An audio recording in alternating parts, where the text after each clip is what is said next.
Olá pessoal, sejam bem-vindos aqui ao canal do Professor Neco e eu estou aqui hoje para a gente começar a resolver as questões da prova do Enem 2021. A gente vai resolvendo agora aos poucos, ao longo das próximas semanas, todas as questões e a minha prova, que eu estou olhando aqui, é a amarela. Então a numeração que vai aparecer aqui e a ordem das questões está baseada na prova amarela. Então a primeira questão que apareceu aqui na nossa provinha amarela é a seguinte: o alcoolômetro Gay-Lussac é um instrumento destinado a medir o teor de álcool em porcentagem de volume, volume por volume, de soluções de água e álcool na faixa de 0 grau Gay-Lussac a 100 grau Gay-Lussac, com divisões de 0,1 Gay-Lussac. A concepção do alcoolômetro se baseia no princípio da flutuabilidade de Arquimedes, semelhante ao funcionamento de um densímetro. A escala do instrumento é aferida a 20 graus Celsius, sendo necessária a correção da medida caso a temperatura da solução não esteja na temperatura de aferição. É apresentada parte da tabela de correção de um alcoolômetro com a temperatura. Ali a tabelinha, então. É necessário a correção da medida do instrumento, pois o aumento de temperatura promove o quê?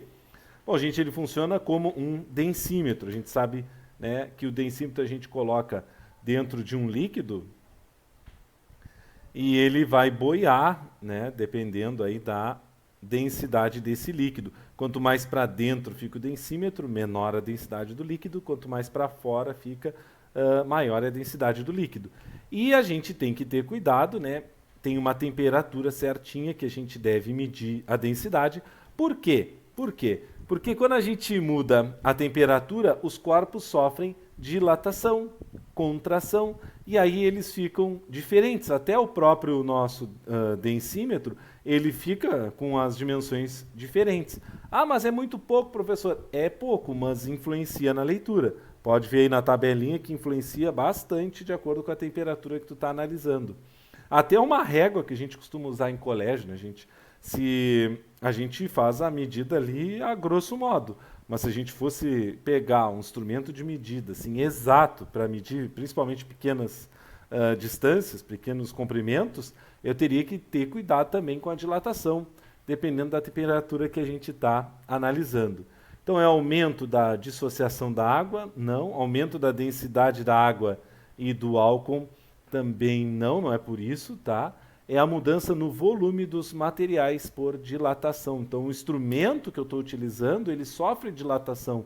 Eu preciso ter isso em mente, tem que ter cuidado com isso. Preciso medir sempre na temperatura correta, caso contrário, eu preciso fazer as correções necessárias. Tá? Então, é o instrumento de medida que a gente tem que ter cuidado com a temperatura por causa da dilatação que ele pode sofrer. Ok, gente? Espero ter ajudado aí vocês, ter tirado alguma dúvida. Qualquer coisa, manda um comentário aí que eu ajudo vocês. Ok? Se por acaso eu não faço ainda a prova do vestibular que tu está te preparando, manda uma mensagem aí, comenta, que a gente começa a trazer questões dessas provas também. Acessa lá o site professorneco.com.br, dá uma olhadinha nos cursos que tem lá disponível. Também tem para fazer uma assinatura no nosso site para ter materiais exclusivos para a tua preparação para as provas de vestibular e também para te ajudar no ensino médio. Ok, gente? Grande abraço e até nosso próximo vídeo.